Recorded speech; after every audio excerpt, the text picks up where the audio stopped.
The Galactic Council chamber was built to impress. That was the honest truth of it, and everyone inside knew it.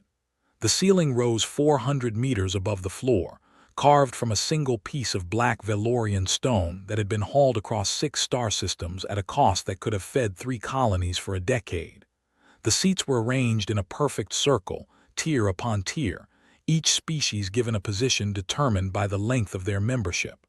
The oldest sat highest. The newest sat at the bottom, looking up.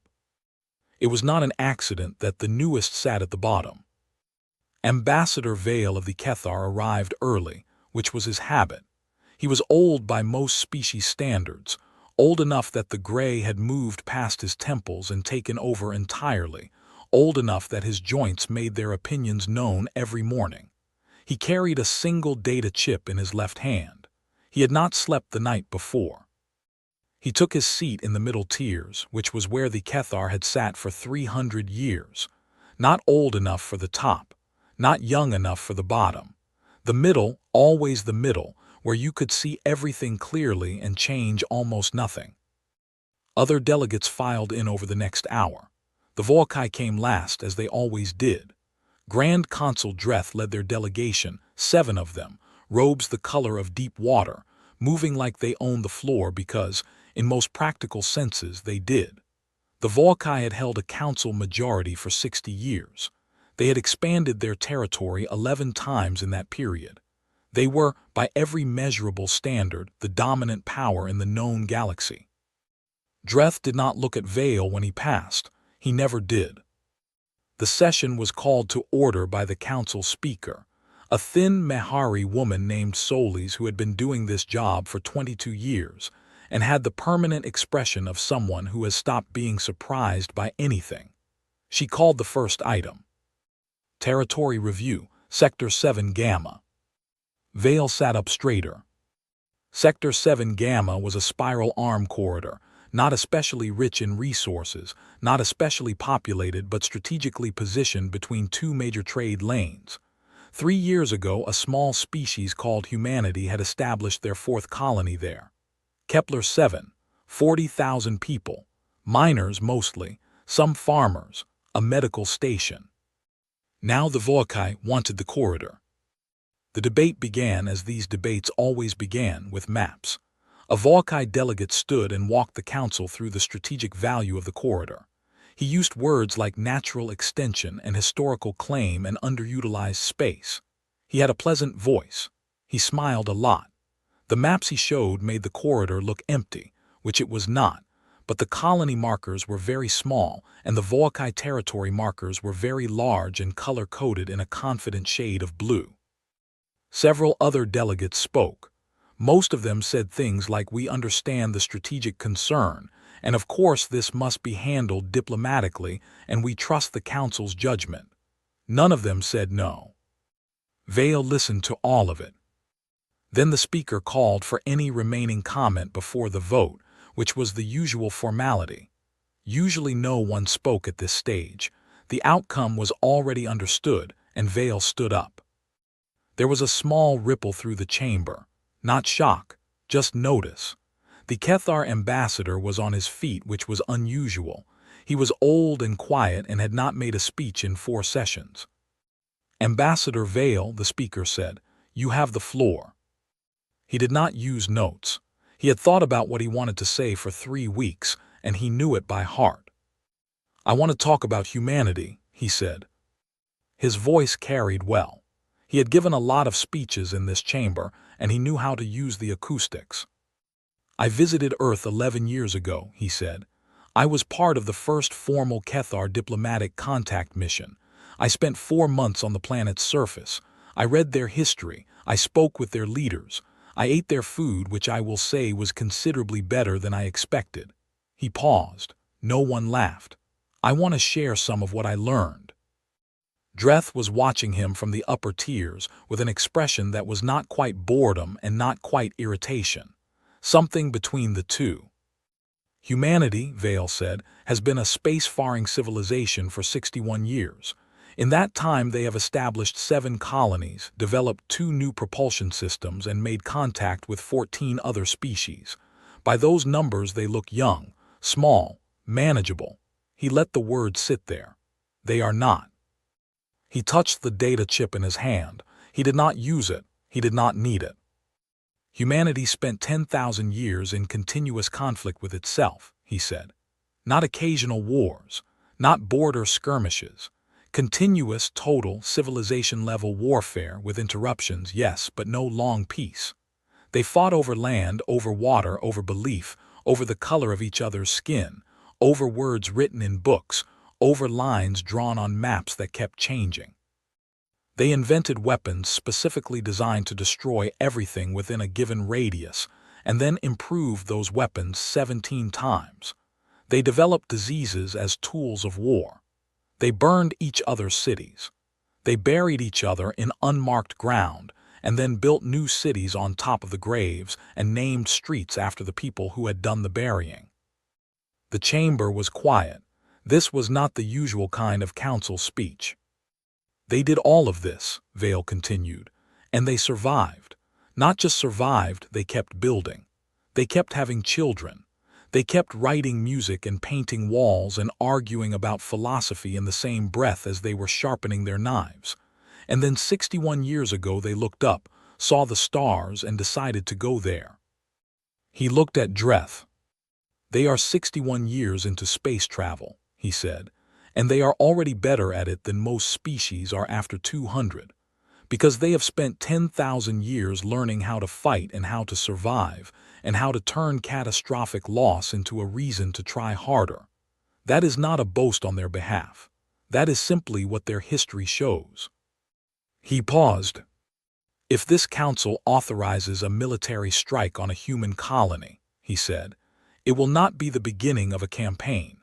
It will be the beginning of a war. A war this council is not prepared for, because you are looking at their fleet numbers and their colony count and their years in space, and those numbers look small, and I am telling you that those numbers are the wrong thing to look at.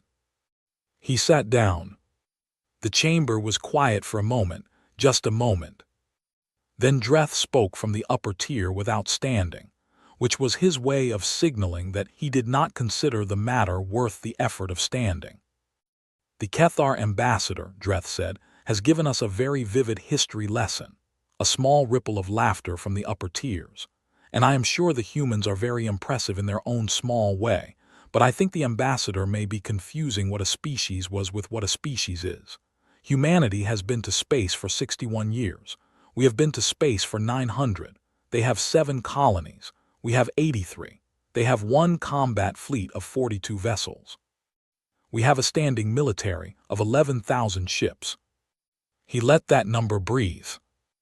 I respect the ambassador's caution, Dreth said, in a tone that made it clear he did not. But I would remind the council that every species when first encountered looks more dangerous than it is. This is natural. We are cautious creatures. It is what has kept us alive. He paused. Caution is a virtue. Paralysis is not. Another ripple of laughter, a bit louder this time. Vale did not respond. He looked at his hands. 3 other delegates spoke after that. 2 of them referenced Dreth's fleet numbers. One of them noted that the human colony on Kepler 7 had not been formally registered with the Council's Territorial Bureau, which was technically true and entirely irrelevant. The session moved toward its conclusion the way these sessions always moved, like water finding the lowest point, inevitable, gravity-driven. The vote was called. Vale voted no. The Kethar were 4 votes, 4 noes against 47 yeses. The motion passed. The Volkai fleet was authorized to move into Sector 7 Gamma, take control of the corridor, and invite the Kepler 7 colony to negotiate terms of integration into Volkai-administered space. The word invite was in the official record. 11,000 ships was what the invitation looked like in practice. Dreth accepted the vote with a small, satisfied nod. He spoke briefly to the delegates beside him. He smiled. He was a man who had just gotten something he wanted, and he looked exactly like that. Vale collected his data chip. He stood. He did not look at anyone. He walked out of the chamber through the side door. the one the lesser delegations used. The corridor outside was long and cold and lit with the blue-white lights the council favored, lights that made everyone look a little ill. His footsteps echoed. No one else was out here yet. The session would continue for another hour: trade matters, infrastructure votes, the usual business of running a galaxy. He stopped at the window at the end of the corridor. The view from the council station was remarkable. You could see 3 nebulae from this angle, clouds of color that looked soft and close but were hundreds of light years across. Between them, barely visible, the smear of the Orion corridor, where Sector 7 Gamma sat, where Kepler 7 sat, where 40,000 people were currently going about their lives with no idea that a vote had just been taken about them. Vale stood at the window for a long time. He thought about Earth. He thought about the 4 months he had spent there. He thought about the museum he had visited in a city called Johannesburg, a museum about a conflict that had ended before humanity reached space, a dark and careful exhibition about what people had done to each other and why, and what it had cost, and what had been rebuilt after. He thought about the woman who had curated the museum. Her name was Dr. Asand. She was 70 years old, and she had shown him through every room with the calm, level manner of someone who believed that remembering a terrible thing was the only honest tribute to it. He thought about what Dr. Asand had said at the end of the tour, when he asked her how humanity had moved past it. "We didn't," she had said. "You don't move past it, you carry it. The trick is not letting it crush you while still letting it matter." He thought about that now. He thought about the vote. He thought about Dreth's smile.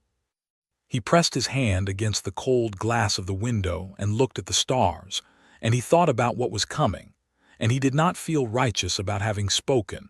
Righteousness was a young feeling, and he was very old. He felt only the particular grief of a person who has said the correct thing at the correct time and been heard by no one. His aide found him there 20 minutes later. Young woman, Kethar, sharp and careful and loyal. Her name was Fen, and she had worked for him for 6 years and knew better than to speak first. "The vote passed," Vale said. He did not turn from the window. "Yes," Fen said. "The fleet will move in 48 hours. The Volkai standard mobilization time is 36 hours, Fen said carefully. "If they prioritize." 36 hours, then. He was quiet for a moment. "Send a message to our consulate on Earth. Standard diplomatic courtesy. Alert them to the Council's decision. Tell them the Kethar delegation voted against." "Do you want to send anything more than that?" He thought about it. He thought about whether there was a sentence he could write that would be useful. He could not think of one. The humans would receive the news through their own channels soon enough. They had people watching the Council. All species did, even the ones pretending they didn't. "No," he said, "just the vote record." Fen made a note. "And your schedule for the next session." "Clear it." She paused. "Clear all of it." "All of it." He finally turned from the window. He looked tired in a way that had nothing to do with sleep. "I don't think the next few sessions are going to look like anything we've planned for." Fen looked at him. She had the expression of someone who wanted to ask a question and had calculated that the answer would not be comforting. She kept the question to herself. "Yes, Ambassador," she said. Vale looked back at the window one last time. At the nebulae. At the corridor between them. At the small invisible point in space where Kepler 7 was, where 40,000 people were waking up or sleeping or eating or arguing about ordinary things. He had done what he could do. He had stood in a room full of powerful people and told them the truth, which was all an ambassador could do when the room had already made up its mind. He was not naive enough to think the truth would have changed anything. The vote was decided before the session opened, as most council votes were. But the record would show he had said it. The record would show the Kethar had voted against. That mattered in some small, long-term historical way. It did not matter in any way that would help Kepler 7. He picked up his data chip. He put it in his pocket. He walked back down the corridor toward the station's exit, footsteps echoing in the cold blue-white light. He had said what needed saying. What happened next was no longer his sin. The Volkai fleet arrived at Kepler-7 on a Tuesday. The colonists would remember that detail later, in the strange way that survivors always remember the irrelevant specifics: the day of the week, the weather, what they had eaten for breakfast. Tuesday. Clear skies over the northern settlement. A shipment of ore processing equipment had just arrived from Earth and was sitting in the landing yard, still in its crates. The fleet came out of faster-than-light travel in a wide formation, which was standard Volkai doctrine: spread out, present a maximum silhouette, let the target understand the scale of what it was looking at before any weapons were fired. 1,100 ships in the advance force. The full 11,000 were back in Volkai space, ready. This was the opening hand, and it was already more firepower than Kepler-7's 3 defense platforms could answer. Commander Yiris stood on the bridge of the flagship Sovereign Reach and watched the colony resolve on the forward display. It was small. A main settlement of about 40,000, a secondary mining outpost another 200 kilometers north, and the orbital platforms, 3 of them, old by Volkai standards, the kind of hardware a young colony built when budget and time were both short. He had reviewed the intelligence files on Kepler-7 twice on the transit. He knew the colony's layout, its population count, its resource output, the names of its 3 elected administrators. He knew the defense platforms were armed with kinetic rail systems and short-range plasma batteries, which were adequate for meteor deflection and piracy deterrence, and almost nothing else. "This should be fast." "Hail them," he said. The communications officer opened the channel. Yiris straightened in his chair and looked at the display and began the speech he had rehearsed: the formal demand for negotiation, the offer of integration into Volkai-administered space, the 30-minute window for response. He delivered it cleanly, professional. He was not a cruel man. He genuinely believed the colonists would look at 1,100 ships and make the sensible decision. The channel stayed open for about 40 seconds. Then one of the defense platforms fired. It was a single kinetic round, old propellant, the kind of weapon that Volkai military engineers had stopped worrying about 2 generations ago. It hit the shields of a light patrol vessel near the formation's edge and accomplished nothing structural. But it was a shot. At 1,100 ships. From a colony of 40,000 people. Yiris blinked. He looked at his weapons officer. His weapons officer looked back at him. "Sir," the communications officer said, "the colony is broadcasting." On screen. The face that appeared was not one of the 3 elected administrators. It was a woman in a miner's work suit, gray-haired, maybe 65, standing in what looked like a community assembly hall. Behind her, visible through a wide window, people were moving with purpose, not panicking, moving. The difference was important, and Yiris noted it without quite understanding why it unsettled him. "This is Kepler-7, the woman said. Her voice was level. "We received your speech. We are not interested in integration. We are formally informing you that you have entered human-claimed space without authorization, and we are requesting that you withdraw immediately." She paused. "We have transmitted this exchange to Earth Command. Whatever happens here is on your record." The channel closed. Yiris sat with that for a moment. Then he gave the order. The first volley from 1,100 ships hit Kepler-7's orbital platforms in under 4 minutes. The platforms were well built. They absorbed more than the intelligence files suggested they should, but the outcome was not in question. The first platform broke apart at the 6-minute mark. The second went dark 8 minutes after that. The third managed to get 3 more shots off before the end, none of which did measurable damage, all of which were aimed with what Yiris could only describe as deliberate precision. They were not firing wild. Even at the end, they were aiming. He filed that away somewhere. The ground assault was supposed to come next. Standard doctrine: destroy orbital capability, demand ground surrender, land peacekeeping forces to administer the transition. Clean, predictable. What happened instead was not clean. The first Volkai landing craft touched down at the edge of the main settlement, and the ramp had not fully descended before someone shot at it from a water tower 300 meters away. The shot was from a hunting rifle. It was not a military weapon. It bounced off the landing craft's hull without leaving a mark. The second landing craft set down near the ore processing yard and was hit by an ore hauler, a massive industrial vehicle, fully loaded, that someone drove at it at top speed and then jumped clear of in the last seconds. The hauler weighed approximately 800 tons.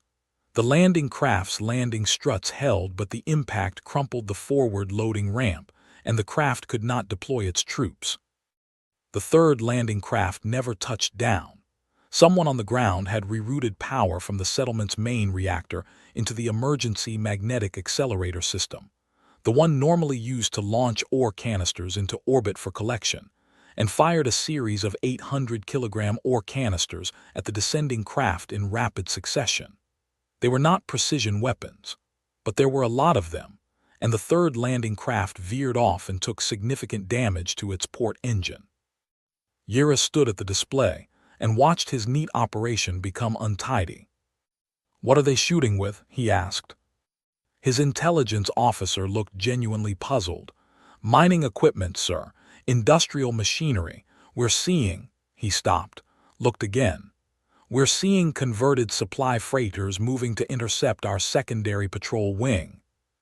Supply freighters. They've mounted the ore accelerators externally, jury-rigged. They shouldn't be able to fire at that angle, but they are. A pause. "One of our patrol vessels has taken a hit." Yiris looked at the display.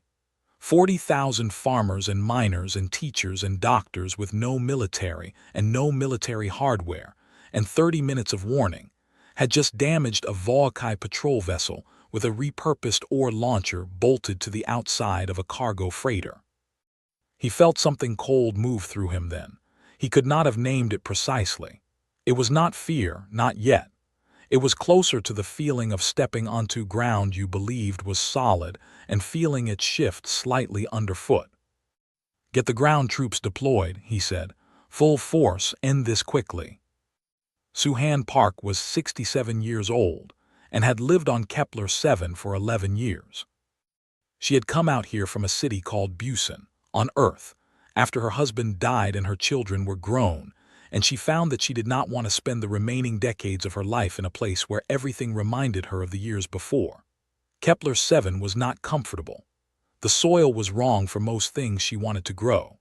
The winters were long and the light was a different color than Earth light, slightly more orange, and it had taken her 3 years to stop finding it strange. She loved it here. She was surprised by how much she loved it. When the ships appeared on Tuesday morning, she was in the community hall because the emergency broadcast had pulled everyone in, and Administrator Chen was trying to keep people calm and doing a reasonable job of it, all things considered. Suhan sat in the back row and listened to the broadcast from the Volkai fleet, the formal voice, the careful words, and watched the faces of the people around her. She was not afraid. She noted this with some curiosity. She thought she should be afraid, and she was not. She was angry in a way that felt very quiet and very deep, like a stone at the bottom of cold water. When Administrator Chen finished her response, the one Eurus watched on his display, she turned to the room and said they had maybe 20 minutes before things got serious, and asked what everyone was prepared to do. The room answered. Suhan was not young enough for the defense platforms and not trained enough for the freighters. What she could do was get the children to the mine shafts, which went deep enough into the rock that orbital bombardment couldn't reach them, and that was what she did. She moved through the settlement for 40 minutes while the sky above was lit with things she could not name, gathering children and their parents, the ones who were not fighting, the ones with small ones to protect, and moving them into the earth. She got 63 people into Shaft 7 before the ground forces came. The shaft entrance was a heavy industrial door, sealed from inside. She pulled it shut behind her and locked it and sat down with her back against the cold metal and listened to the sounds coming through the rock. She could not see anything.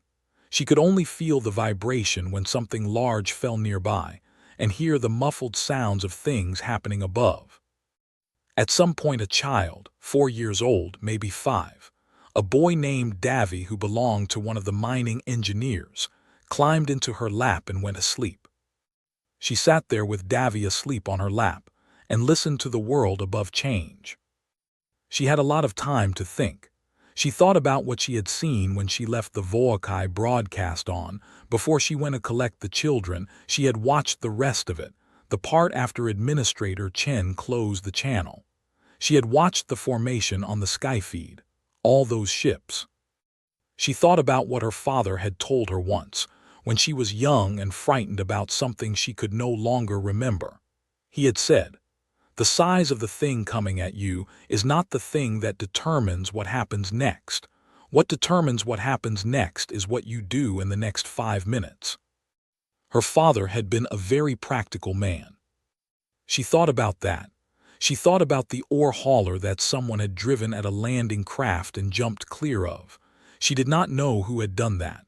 She hoped they had jumped in time. It took the HFY ground forces 4 hours to establish control of the main settlement. Not 30 minutes, not 1 hour.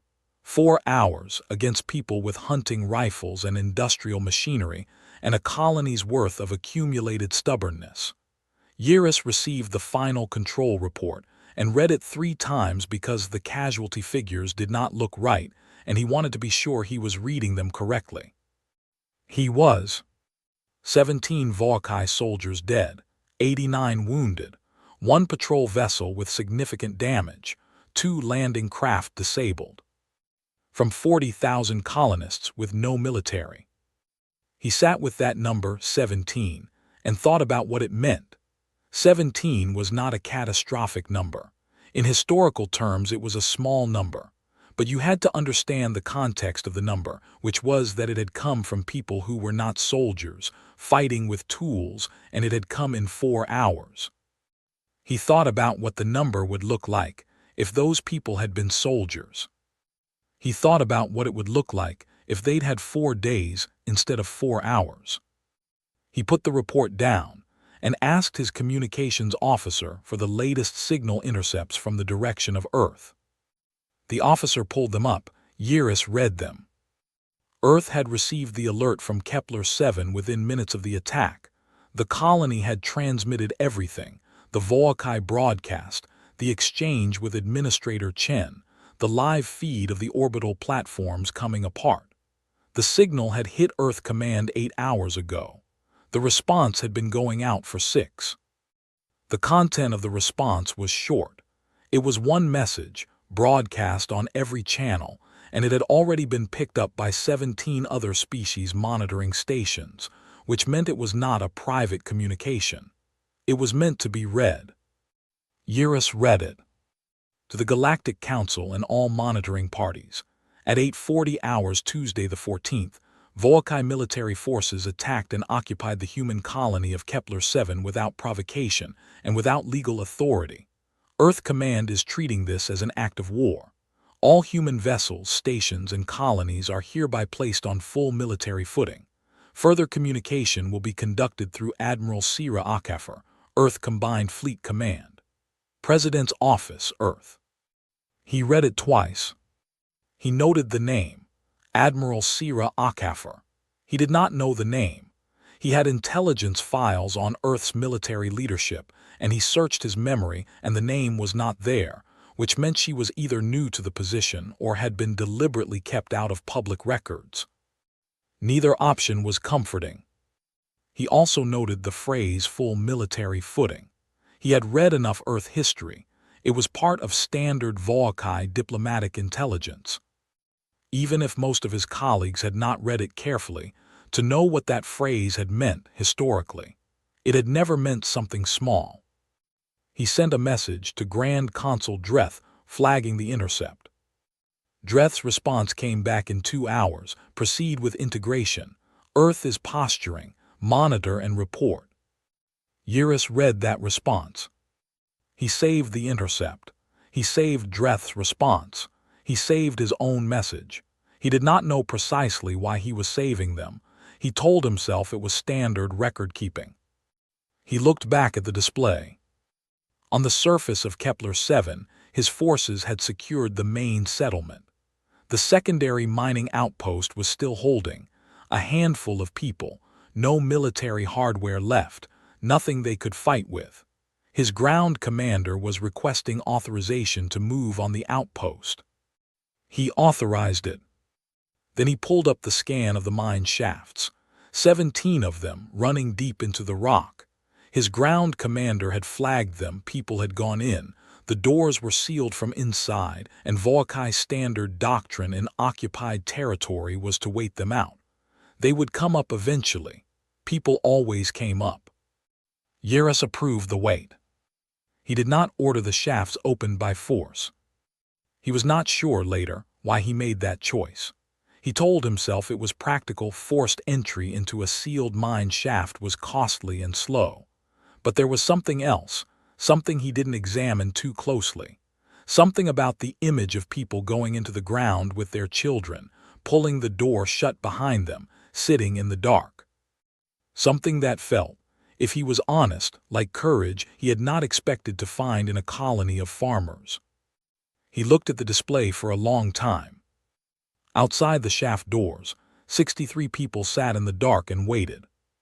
Suhan Park sat with a sleeping child in her lap and memorized the sounds of the ships above, and memorized the feeling of the rock walls around her, and memorized every detail of this moment, because she had lived long enough to know that the things you needed to remember were the things you made yourself remember in the moment, before the weight of later came down on top of them.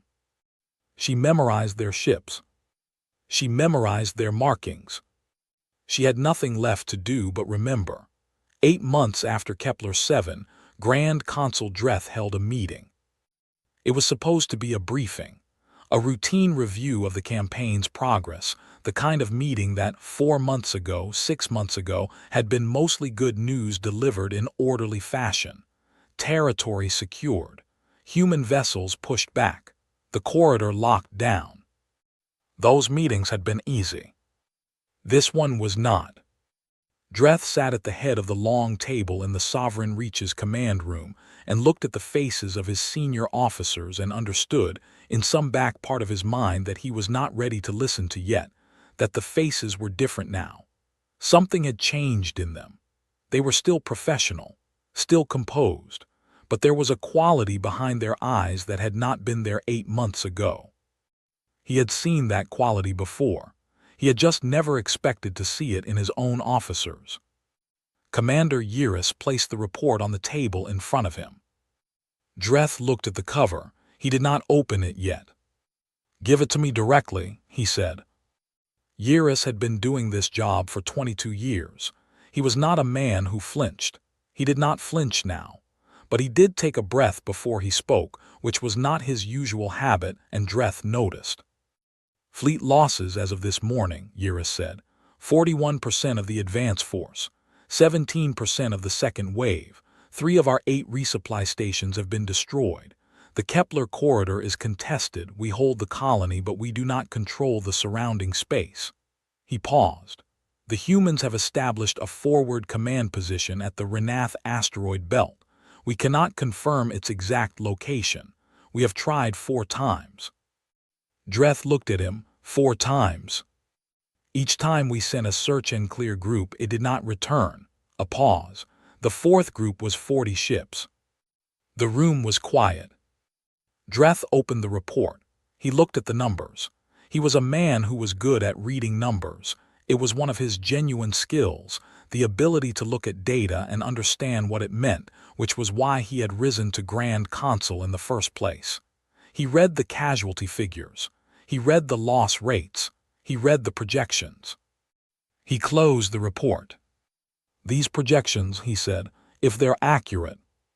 "They're conservative," Eurus said. Dreth looked at him. I asked the modeling team to run 3 versions, Yiris said.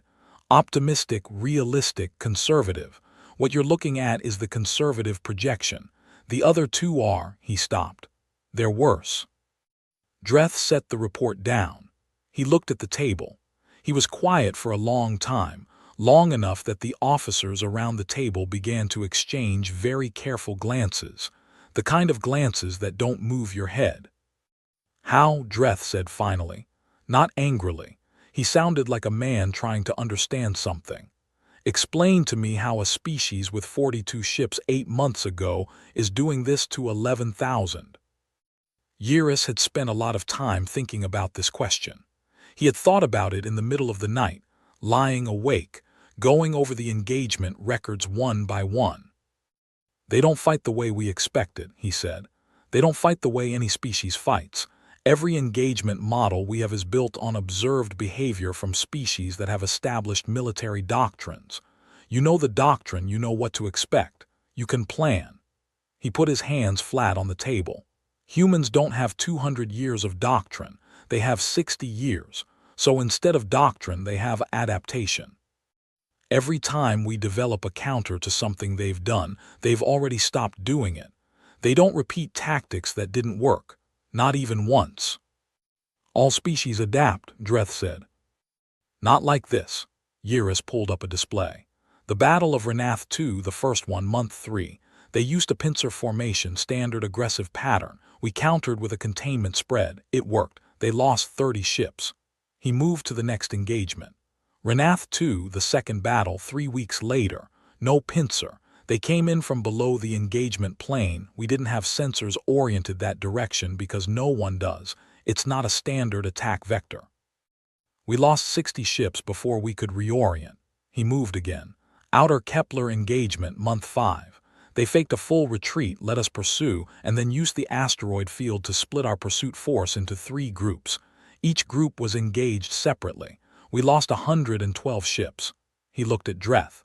We have not seen the same human tactic twice in 8 months. They are making it up as they go, and it keeps working. Dreth looked at the display. His expression had moved away from its usual comfortable assurance and into something that was not quite anything Yiris could name. And their numbers, Dreth said. How do they keep replacing the ships? They started with 42. Earth has been manufacturing, Yiris said, 24 hours a day. They converted civilian shipyards. Cargo freighter production has stopped. They're building military vessels only. He paused. We've received intelligence that 12 other species have also sent ships in support to Earth Command. Species that were, he chose the next word carefully, species that were previously unhappy with Volkai territorial policy. Dreth was very still. How many ships? In total, including Earth's own production, our best estimate is 460 vessels currently in the human combined fleet. Yiris looked at him steadily.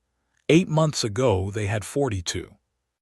Ambassador Vale received the battle reports the same way everyone outside the conflict received them, through the Council's monitoring network, which was supposed to be neutral, but which everyone used to try to understand who was winning and what it meant for them. He read them in his office on the Council station, alone, with a cup of cold tea he had forgotten to drink. He did not feel satisfied. He had thought in the abstract that he might feel something like vindication, the quiet, grim feeling of having been right. He did not. What he felt was closer to what he had felt at the window 8 months ago, a kind of heavy quiet. Another Kethar diplomat, a younger man named Soveth who was attached to the trade division, came to his office in the afternoon. He knocked, and Vale told him to come in, and Soveth sat down with the careful manner of someone who had a question they weren't sure they should ask. "The battle reports," Soveth said. "Yes," Vale said. "The humans are, it looks like there." "Yes." Soveth was quiet for a moment. "You don't look surprised." "I'm not." "You don't look pleased either." Vale looked at his cold tea. "The Volkai have 83 colonies," he said. "Many of them have been under Volkai control for a long time. Many of them have Volkai citizens living on them who had nothing to do with the decision to attack Kepler-7. He picked up the cup, put it down. There are no clean wars. There are just wars. Soveth sat with that. Do you think it will stop before it goes too far? Vale looked at him.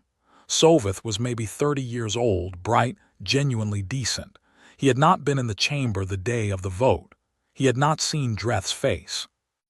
I think, Vale said carefully, that Grand Consul Dreth is a man who has never been wrong about something this large. And I think that kind of man has tremendous difficulty accepting information that tells him he is wrong now. He paused. So no, I don't think it will stop because Dreth chooses to stop it. Then how does it stop? Vale thought about that for a moment. About Eurus, he had read Eurus's name in the reports, the commander who had flagged the Kepler-7 mine shafts and chosen not to force them open. He did not know if Eurus was the kind of man who could do what needed to be done. He hoped he was. Someone on their side will have to do it, he said. The Battle of the Hereth supply chain happened in month 7 and was, by any military accounting, the moment the war changed shape. The Volkai maintained 8 major resupply stations spread across their military corridor: fuel, ammunition, repair materials, medical supplies. The chain fed the advance fleet. Without it, sustained forward operations became impossible within about 6 weeks. Admiral Sira Akafer had been looking at the supply chain for 3 months. She was not a loud person. The officers who worked under her described her when they described her at all, which was not often because she did not encourage discussion of herself as quiet and thorough. She thought in long arcs. She played games from their conclusion backward to their opening, which was not the usual way people played games, but it was the way she played them. She had grown up in Lagos, studied engineering, and joined Earth's fledgling space fleet at 24 because someone needed to do it and she was good at logistics, which turned out to be the most important thing in any military operation, and also the thing most commanders found boring. She did not find it boring. Logistics was the skeleton of every plan, the part that didn't show but that everything else hung on. She had been watching the Volkai supply chain for 3 months, and she had a plan. The plan was not dramatic. That was intentional. Dramatic plans had single points of failure. Her plan had no single point. It was 7 small actions that together produced one result, and each small action looked in isolation like a different kind of operation. A probe here. A false retreat there. 2 small engagements near Volkai Station 4 that appeared to be attempts to take the station and were not. What they actually were was movement. Getting ships into position without the Volkai understanding what position they were moving into. On the night before she executed the plan, she sat in her quarters on the command carrier Cape Town and looked at the operational map for a long time. She had a cup of coffee, real coffee, from beans her mother had sent in a care package 3 months ago, which she was rationing carefully because there would not be more for a while. The coffee was excellent. Her mother grew it herself on a small farm outside the city, and it had arrived with a note that said, "Come home safe. The garden misses you." Akafer looked at the operational map. She thought about Kepler-7. She thought about the colony's final transmission before the platforms went down. She had watched it many times, the gray-haired woman in the community hall, the people moving behind her. She had found out, after the occupation, that the woman's name was Park Soo-han, that she had survived in a mine shaft, that she had gotten out 63 people including 29 children. She thought about that. She drank her coffee. In the morning, she gave the order. The 7 actions began simultaneously across 400 kilometers of contested space. The Volkai response went to the most visible action, the largest human force, moving directly toward Station 4 exactly as she had expected. They pulled ships from their secondary screening positions. They tightened the formation around the station, which opened the corridor behind them. 80 human ships came through the corridor in 2 minutes, not toward the stations, past them, toward the automated relay network that connected all 8 stations to each other and to Voakai Prime. The relay network was not heavily defended. It was infrastructure, not a target, and the Voakai had not thought of it as something worth defending. HFY had been thinking about it for 3 months. The relay network went dark in 4 minutes. Without it, the 8 stations could not coordinate. Without coordination, the resupply chain was 8 separate stations instead of one system. 6 of the 8 were destroyed or disabled in the following 2 hours. The other 2 were cut off. Yiris received the report on the bridge of the Sovereign Reach and read it standing up. He read it twice. Then he turned to the display. He pulled up the full strategic map, all of Voakai military space, the colony corridor, the contested zones, the engagement lines. He looked at all of it together, which he had not done for several weeks because looking at it piece by piece was easier. The pieces were still manageable, but looking at all of it together. He looked at it together. He looked at how many of the lights had changed color in the last 8 months. Red for lost, yellow for contested. Red and yellow had spread through the map in a way that was very clear when you stepped back far enough to see the whole thing. There were a lot of lights that had been blue 8 months ago. He thought about what he would say to Dreth. He thought about the fleet numbers, the supply chain, the rate of change in the engagement patterns. He thought about the modeling team's 3 projections, optimistic, realistic, conservative, and where they were now against those projections. They were not on the optimistic line. They were not on the realistic line. Yiris looked at the star map.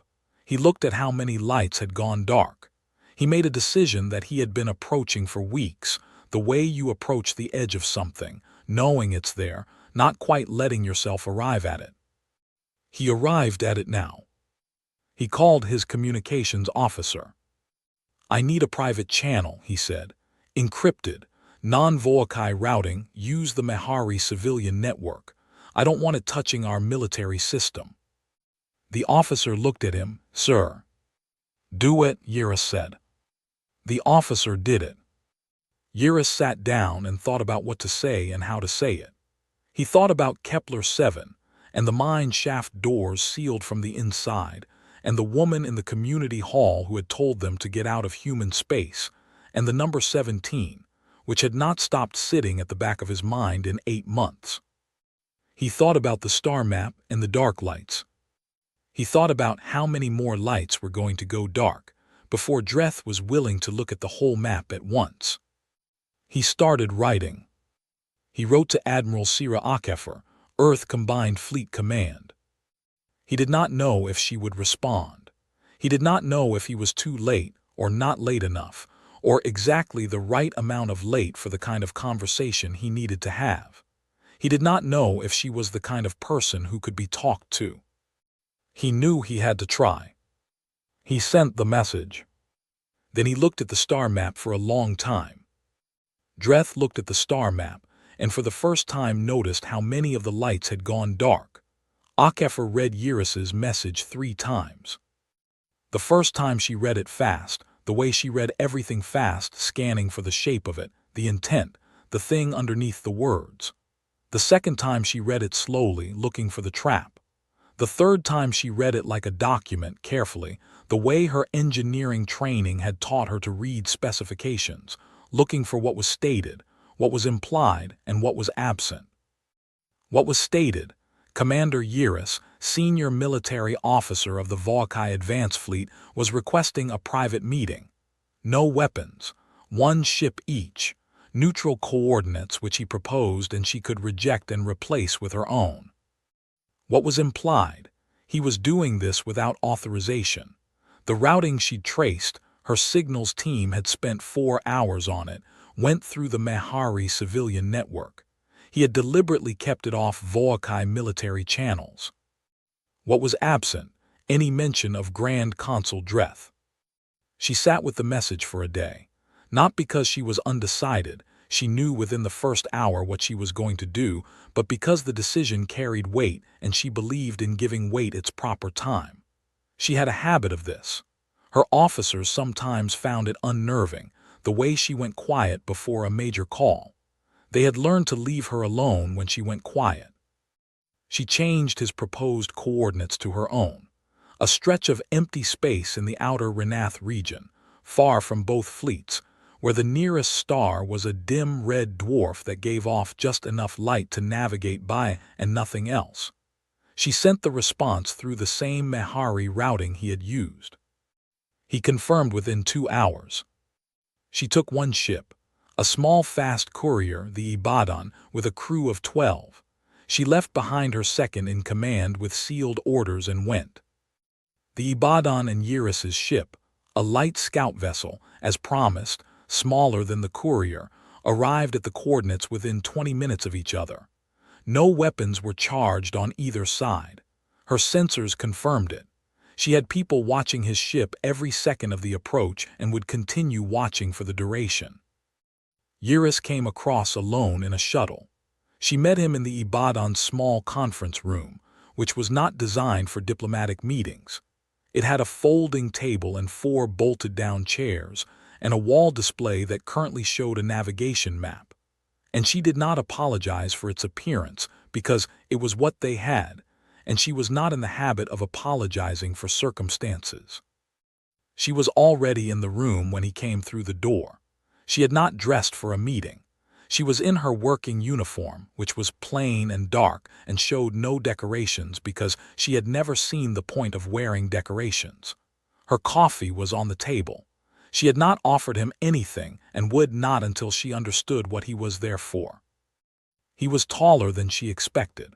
Volkai were broadly built, heavier in the chest and shoulders than most species, and Eurus had the particular posture of someone who had spent a long career in military service, straight without being rigid, the straightness of habit rather than effort. He looked at her with the kind of directness she respected even in someone she was not sure she trusted. He sat down across from her without being invited to, which she also respected. "Admiral Akefer," he said. "Commander Eurus," she said. A moment of quiet, she let it sit, she was in no hurry. "I'll tell you why I'm here," he said, which she appreciated. She had expected more preamble. "Please." "The war is going in one direction," he said. "You know that, I know that. The supply chain engagement last week made certain things clear." He put his hands on the table. "I believe there is still a point at which this can be concluded without the complete destruction of Volkai military capacity. I believe that point is close to ending." He looked at her steadily. "I am here to find out if you are willing to discuss terms before it ends." She looked at him. She had a quality in these moments of being entirely still, not tense, not cold, just completely present, like a person who has stopped spending attention on anything except the thing directly in front of them. "Who sent you?" she said. "No one. Dreth doesn't know you're here." "No. So you're not authorized to offer me anything." "A beat, I'm authorized to listen," he said, "and to take back what I hear." She nodded slowly. She picked up her coffee, she drank it, she set it down. "I have one question first," she said, "before we talk terms." "All right. Where is Grand Consul Dreth?" Eurus looked at her. He had prepared for a number of opening questions. He had not prepared for this one, which told her something useful. "On Volkai Prime," he said, "at the Council of Ministers." "Not here, not directing the campaign. He delegates operational command to me." "From Volkai Prime," she said, "while his fleet loses 41% of its advance force." Eurus said nothing. "I'm not asking to embarrass you," she said. "I'm asking because it matters for what I'm about to tell you." She set down her coffee. "Terms. You want to know our terms. I'll tell you, and I'll tell you simply, because simple is better than clever when you need someone to actually hear you." She leaned forward slightly. "The Volkai fleet withdraws from all human-claimed space. Every ship, every station, every piece of equipment, within 90 days. She held up one finger. "All annexed territories, not just human ones, everything the Volkai have taken by force in the last 30 years are released. The populations in those territories choose their own administration. Second finger. Full reparations to Kepler-7. Not a number I name, a number the survivors name. Whatever they say. Third finger. Grand Consul Dreth appears before a Galactic Council tribunal. Crimes against a civilian population. The attack on the hospital ward. She stopped. Yiris was very still. She looked at him. You knew about the hospital ward. It was not a question. He looked at the table. I was not present when. I know you weren't. I have the engagement records. I know where you were. She let that sit for just a moment. I also know you didn't force the mine shaft doors. I know 63 people are alive because of that. She paused. I'm telling you because I want you to know that I know the difference between you and Dreth. That difference is why you're sitting across from me right now instead of in a detention facility. Yiris looked up. Take those terms back to him, she said. Tell him they're final. Tell him. She stopped. She looked at her coffee for a moment, looked back. Tell him the next phase of this campaign looks different from the last 8 months. Tell him we're done being careful about what we hit. She said it quietly. That was the part that landed. Yiris studied her face. She let him look. She had nothing to hide in her face. She was not angry. She was not performing. She was a person telling another person the truth about a situation clearly, without decoration. He won't accept them, Yiris said. I know. He looked at her, then why? Because I want it on record that the offer was made. She picked up her coffee again. And I want you to have heard them, personally, from me. She paused, for after. He understood what she meant by after. She could see it in his face. He was not a stupid man. He sat for a moment longer.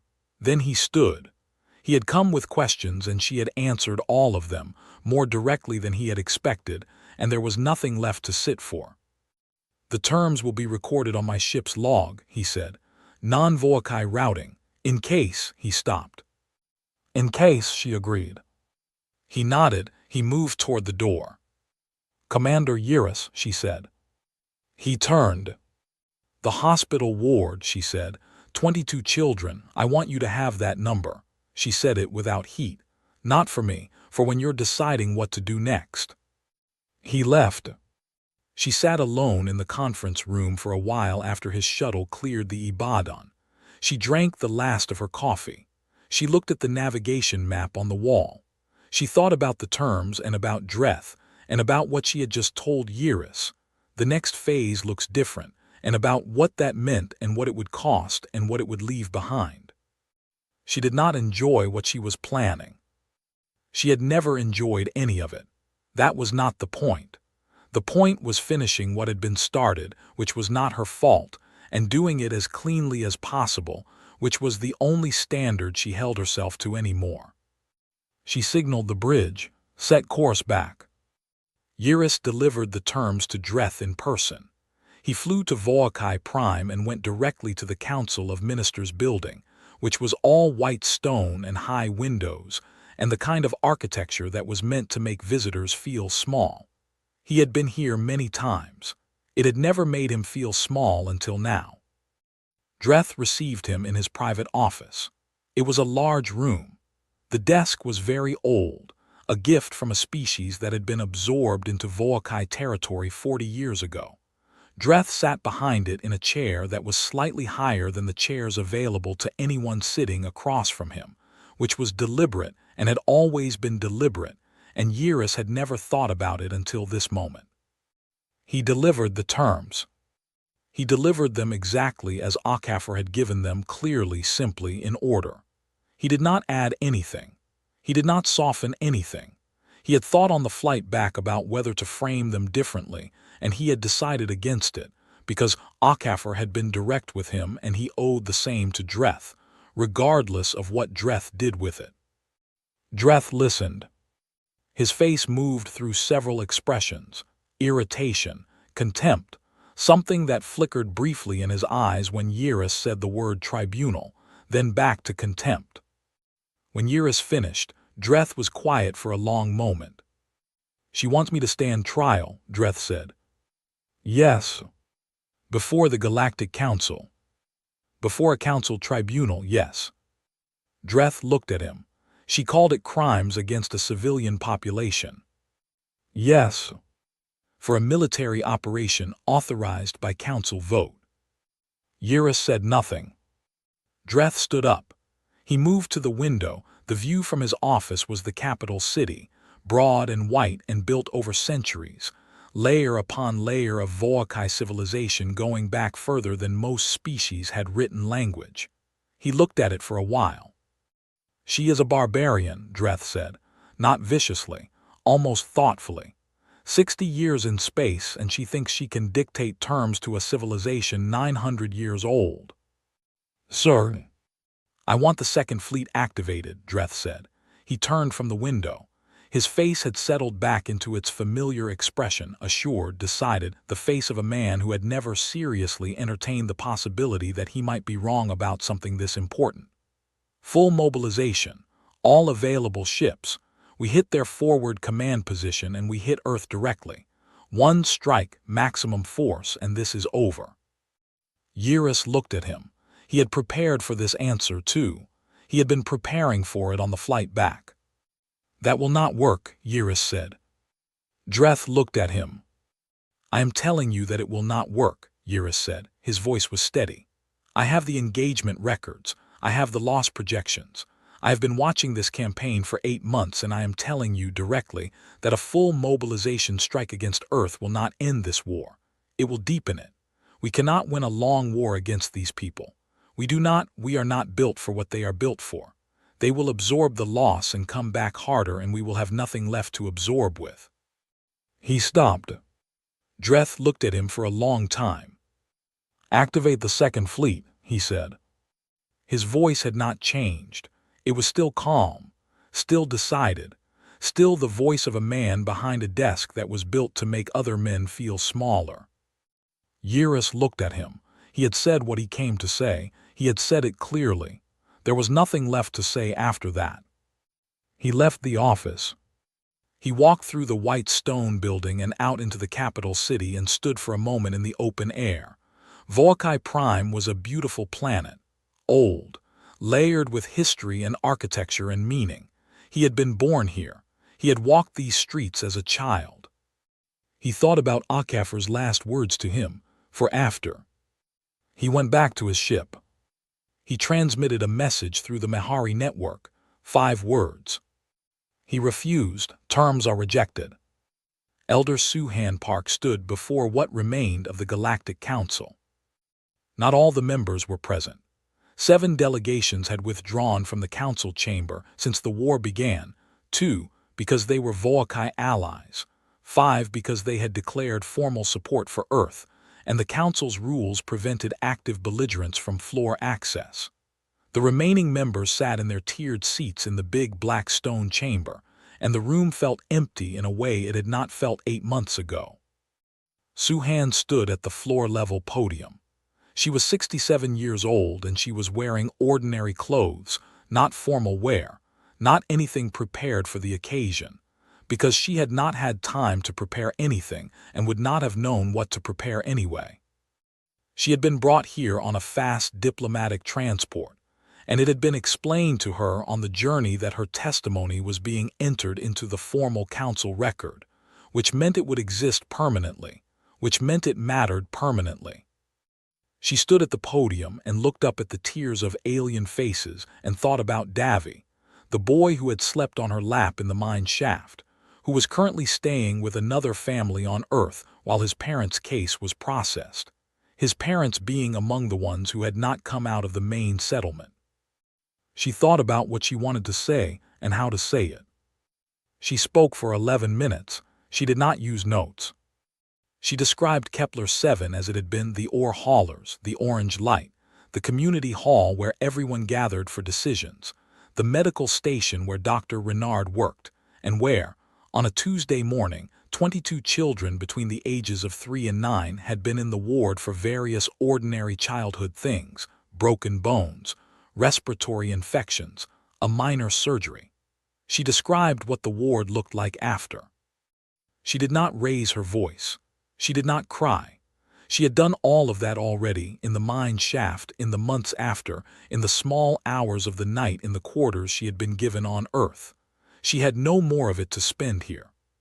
She said what she had seen. She said it plainly. When she finished, the chamber was completely silent.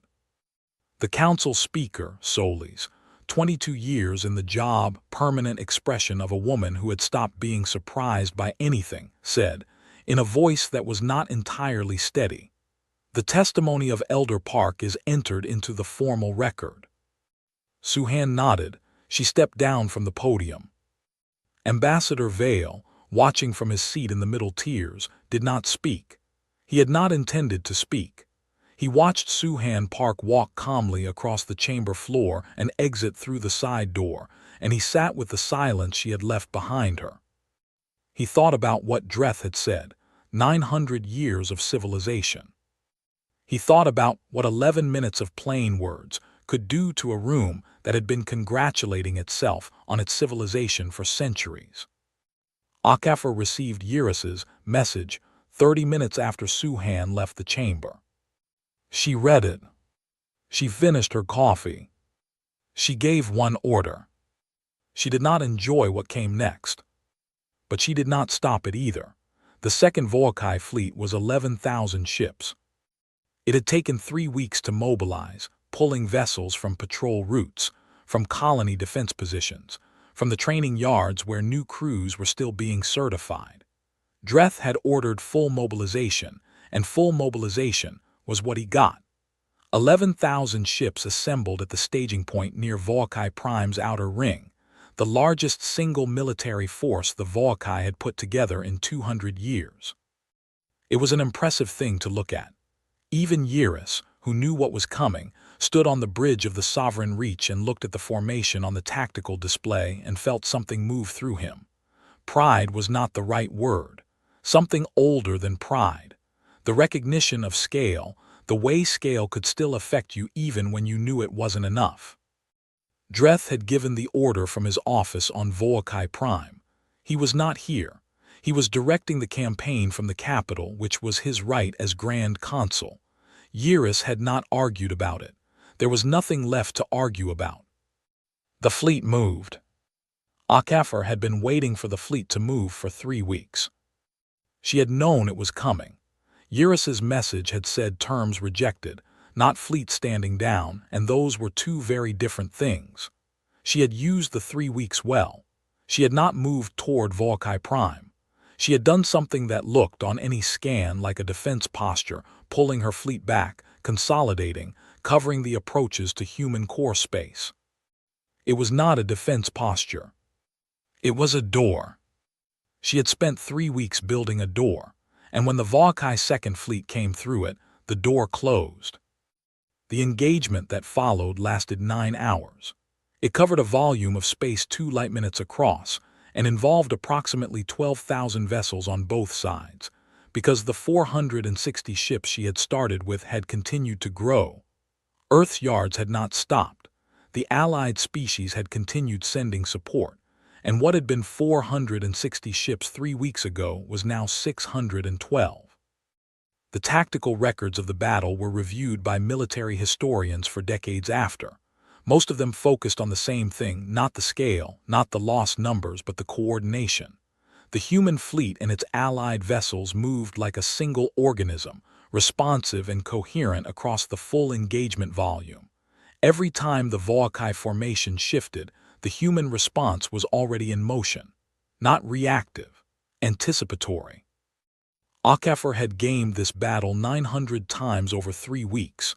She knew every response pattern in Volkai military doctrine because Eurus had, quietly, sent her access to the doctrine files through the Mehari network the day after his meeting with Dreth. She had not asked for them. He had sent them anyway. She used every one of them. At the 4-hour mark, the Volkai formation began to fragment, not breaking apart, not yet, but losing coherence, the outer elements unable to coordinate with the center because the relay network was gone, and the backup communication systems were being actively jammed by 3 human specialist vessels that had done nothing but jam all day. At the 6-hour mark, the fragmentation became retreat. At the 9-hour mark, what was left of the second HFY fleet was running for home. HFY watched it go. She sat in her chair on the bridge of the Cape Town and watched the tactical display clear, ship by ship, as the HFY vessels jumped to faster than light. Around her, the bridge crew were exhaling, some of them quietly, some not quietly, the sounds of people who have been carrying something very heavy for a very long time and have just put it down. She let them have it. She sat with the display and looked at her own losses. 94 ships, more than 4,000 people.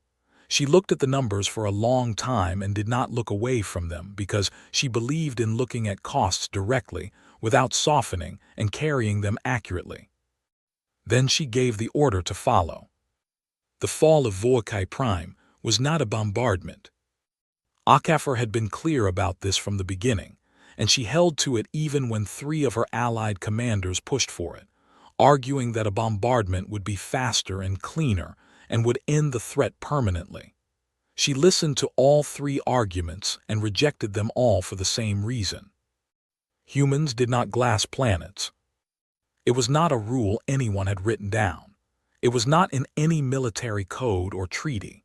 It was simply what she knew to be true about what she was and what she represented, and there was a line on one side of which she was a commander finishing a war, and on the other side of which she was something she did not want to be. She knew where the line was. She stayed on her side of it. What came instead of bombardment was something the HFY had no doctrine for, because their doctrine assumed that a species powerful enough to reach their homeworld would destroy it. They had no contingency for landing. The human fleet arrived at HFY Prime's outer defensive ring and took it apart systematically over 6 hours. Every step was communicated. What was happening, what would happen next, what the population on the surface could do to ensure their safety. HFY's communications team broadcast on every channel, continuously, in HFY, and in the 3 most common secondary languages used across their territory. Then the ships landed. Not to burn, to hold. HFY Prime's capital was occupied by human and allied forces in 18 hours. There was resistance, pockets of it, in 4 districts, from military units that had stayed rather than retreated, and the fighting in those hours was close and costly, and HFY did not minimize it in her reports. But 18 hours after the first landing craft touched down, the capital was held. Dreth was not in his office when they arrived. He was not in the Council of Ministers building. He was not at the Military Command Center, which was the second place they looked. He was found on the 3rd day in a hardened shelter beneath his private residence, a facility built into the bedrock, designed for exactly this contingency, stocked with enough supplies for 6 months. He had been there since the Second Fleet broke. The soldier who found him was a 23-year-old from Earth named Corporal Adisa, who had grown up in Accra, who had joined the fleet 4 months after Kepler 7 because someone needed to, and he was healthy and available and angry in the way that young men get angry when something is done to their people. He had been angry for a long time. He had carried it through 9 months of war. He stood in the entrance of the shelter and looked at Dreth, and his anger went somewhere he didn't expect. Not away, just quiet, like a fire that had been burning a long time and had found the thing it was burning toward and did not know what to do next except be still. Dreth looked back at him. He was in his formal robes, which he had apparently put on for this. His expression was composed. He had the look of a man who had made peace with a thing, or was performing having made peace with a thing, and Adisa could not tell which. "I surrender to Earth Command," Dreth said formally, in HFY. Adisa didn't speak HFY, he spoke into his comm. "I've got him, level 4, subsection 9, he's talking." He kept his weapon where it was. He did not raise it. He stood in the entrance and waited for someone senior to come down, and while he waited he looked at Dreth, and Dreth looked at him, and neither of them said anything else. Eurus had taken the Sovereign Reach out of the formation before the battle ended. Not fleeing, he had stayed through 6 of the 9 hours. But when the retreat became irreversible, he had separated, quietly, and taken the ship to the coordinates he had been holding in his navigation system since the day after his meeting with HFY. He was at those coordinates when the message came that Volkai Prime had fallen. He sat with that for a long time. Then he transmitted his own surrender to Earth Command, with his location, his ship's identification, and a request that his crew be treated under the terms HFY had offered him in the Ibadan's conference room. He included the record he had been keeping since Kepler-7, all of it, the engagement logs, Dreth's response to the terms, the fleet orders, the communications. Everything he had saved because he had not known why he was saving it and had kept saving it anyway. The response from Earth Command came back in 2 hours. It was brief. Surrender accepted. Hold position. We are coming to you. The trial of Grand Consul Dreth lasted 11 days. It was held on the council station, in the big black stone chamber, because there was nowhere else large enough and neutral enough, and because the Galactic Council, reduced now to 31 active members, the Volkai seats empty, had formally requested the venue, which was their way of saying that the council acknowledged what had happened and wanted to be seen acknowledging it. HFY did not testify. She submitted records, the engagement logs, the casualty figures, the broadcast from the Kepler-7 community hall, the transcript of her meeting with Eurus, the hospital ward documentation. She organized them carefully and submitted them without comment because the documents were already common enough. Eurus testified. He spoke for 2 days. He was precise and detailed and did not soften anything, including his own role in the occupation of Kepler-7. When the examining officer asked him why he had chosen to contact HFY without authorization, he said, "Because someone had to." When the officer asked him why he had saved the records, he said, "Because I thought there would be a day when they mattered." Vale testified last.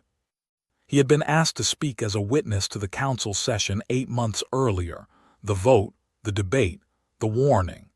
He sat in the witness chair in the chamber where he had given that speech and answered questions for 3 hours. At the end, the examining officer asked him, "Was there anything in the aftermath that surprised you?"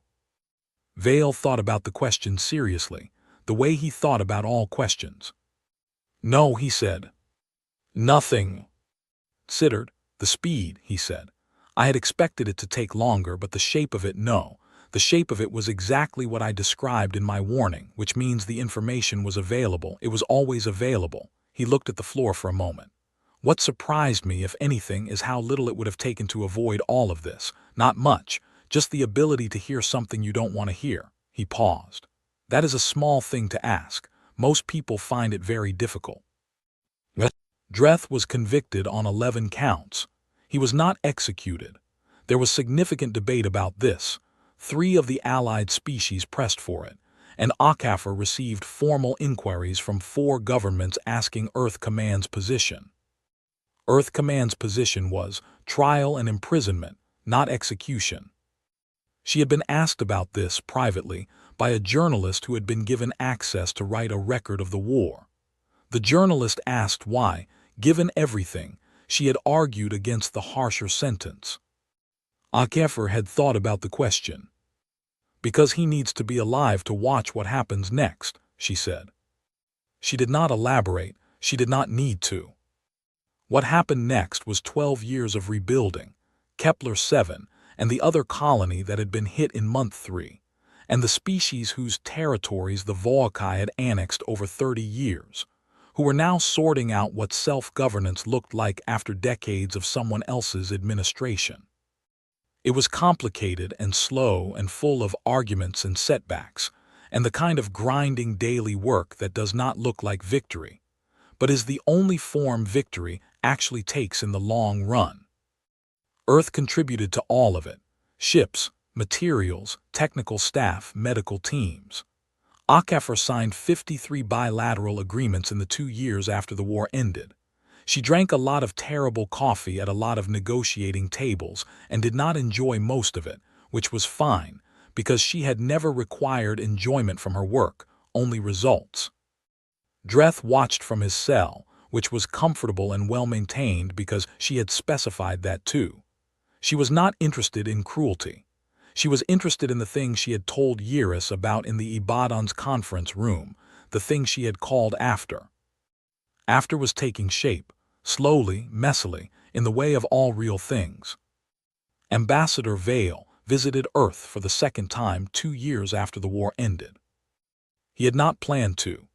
He had retired from the Kethar diplomatic service 6 months after the trial quietly, without ceremony, because he was old and tired, and had spent enough of his life in chambers with high ceilings trying to say true things to rooms that were not listening. He had gone home to the Kethar homeworld and spent a season doing very little, which was unfamiliar and which he found, to his surprise, he did not mind. Then he had booked passage to Earth. He had not told anyone. He went alone. The city he arrived in was called Nairobi. He had not been here on his first visit. His first visit had been elsewhere: Geneva for the diplomatic meetings, Johannesburg for the museum. Nairobi was different.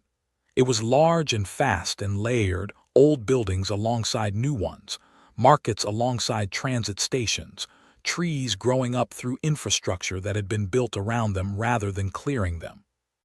He walked for most of the first day. He did not have a plan. He looked at things. He ate food from a stall near a transit station, something with rice and a sauce he could not identify that was considerably hotter than he expected, and which he ate entirely anyway. He sat on a bench in a park where children were playing a game that involved a ball and rules he could not follow and a tremendous amount of noise. He was sitting on the bench watching the game when a child came and stood in front of him. She was maybe 8 years old. She had the direct, unabashed curiosity of a child who has not yet learned to perform social uncertainty.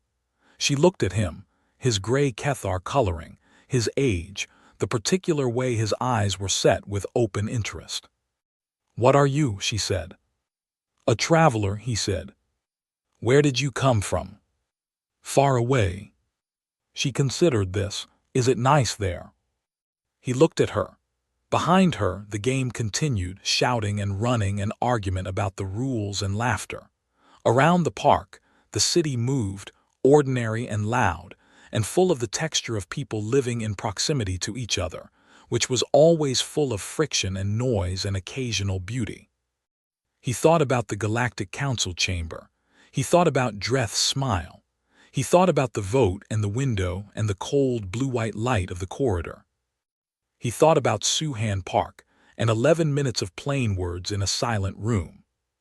He thought about Kepler 7, the orange light, the ore haulers, 40,000 people who had looked at 1,100 ships and shot at them with a hunting rifle and an ore cannon, and a loaded freighter driven at full speed by someone who jumped clear at the last second.